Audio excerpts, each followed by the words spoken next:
किनाऱ्यावर परतलेली लाटमधल्या मागच्या भागात आपण बघितला नवीन जन्म. आता ह्या भागात आपण बघूया परतीची पावलं. गाडी हळूहळू देशमुख वाड्यासमोर येऊन थांबली.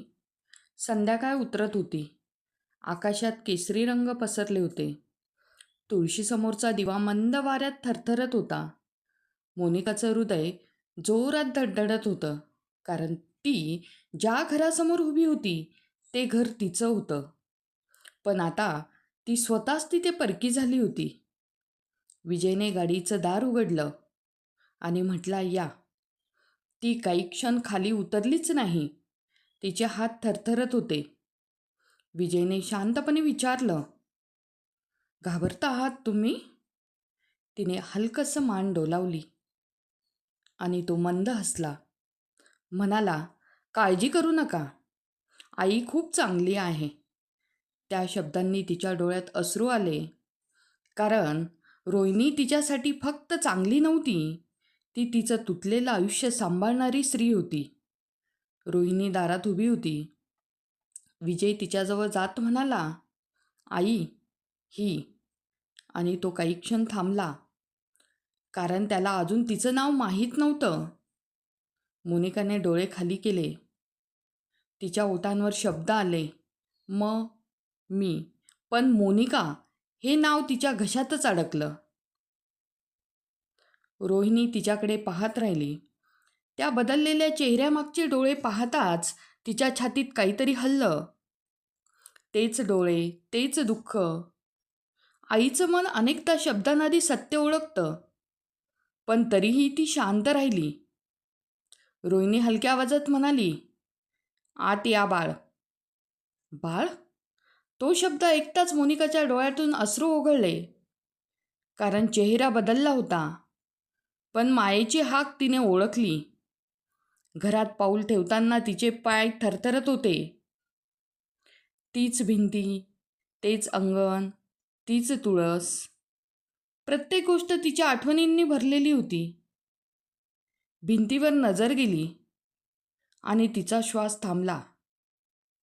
तिथे तिचाच जुना फोटो होता.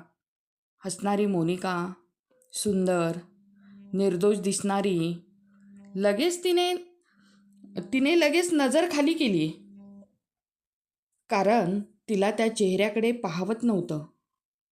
विजयने सहजपणे सांगितलं, आई काही दिवस या इथेच राहतील.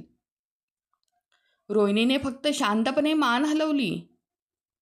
तिच्या डोळ्यात मात्र वादळ सुरू होतं, कारण तिच्यासमोर उभी असलेली स्त्री कोण आहे हे तिचं हृदय ओळखत होतं.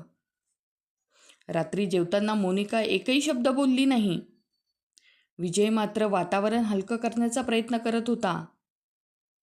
आई, आज इतकं शांत का? रोहिणी मंद हसली आणि म्हणाली, घरात काही दुःख शब्दांशिवाय बसलेली असतात रे. त्या वाक्याने मोनिकाच्या डोळ्यात पुन्हा पाणी आलं. विजयला मात्र त्याचा अर्थ समजला नाही. त्या रात्री मोनिकाला तिची जुनी खोली देण्यात आली नाही. ती स्वतःच म्हणाली, मी कुठेही झोपेन. विजयने गेस्ट रूम तयार केली. खोलीत एक छोटासा दिवा पेटला होता. मोनिका आत गेली, दार बंद केलं आणि क्षणात कोसळली. ती रडत जमिनीवर बसली, कारण ती स्वतःच्या घरातच स्वतःपासून लपून राहत होती. काही वेळानंतर दारावर हलकी टकटक झाली. रोहिणी. मोनिकाने पटकन डोळे पुसले. रोहिणी शांतपणे आत आली. तिच्या हातात दुधाचा ग्लास होता. ती काही क्षण तिच्याकडे पाहत राहिली. मग हळू आवाजात म्हणाली, इतकं मोठं दुःख एकटीने का सहन केलंस ग? मोनिकाचं हृदय थरथरलं. ती दचकून रोहिणीकडे पाहू लागली. रोहिणीच्या डोळ्यात अश्रू होते. आई आपल्या लेकराला चेहऱ्याने नाही ओळखत, डोळ्यांनी ओळखते. हे ऐकताच मोनिका जोरात रडू लागली. ती रोहिणीच्या पायांवर कोसळली आणि म्हणाली, आई मला माफ करा. रोहिणीने तिला लगेच उचलून मिठीत घेतलं. दोघीही रडत होत्या खूप वेळ. जणू अनेक महिन्याचं दुःख त्या अश्रूंमधून वाहत होतं. मोनिका थरथरत म्हणाली, मी विजयला धोका दिला आई.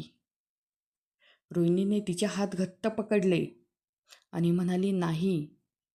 मोनिका दचकली.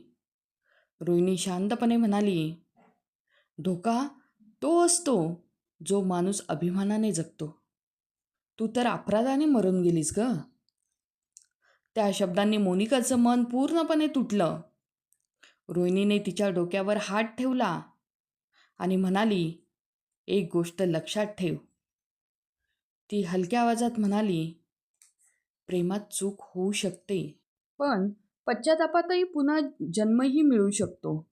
बाहेर समुद्राच्या लाटा शांत झाल्या होत्या आणि अनेक दिवसांनी मोनिकाच्या मनातही पहिल्यांदाच थोडी शांतता उतरू लागली होती. इथेच संपतोय आपला आजचा भाग. पुढील भागात बघणार आपण नवीन गाव. ते बघण्यासाठी आपल्या चॅनलला सबस्क्राईब करा.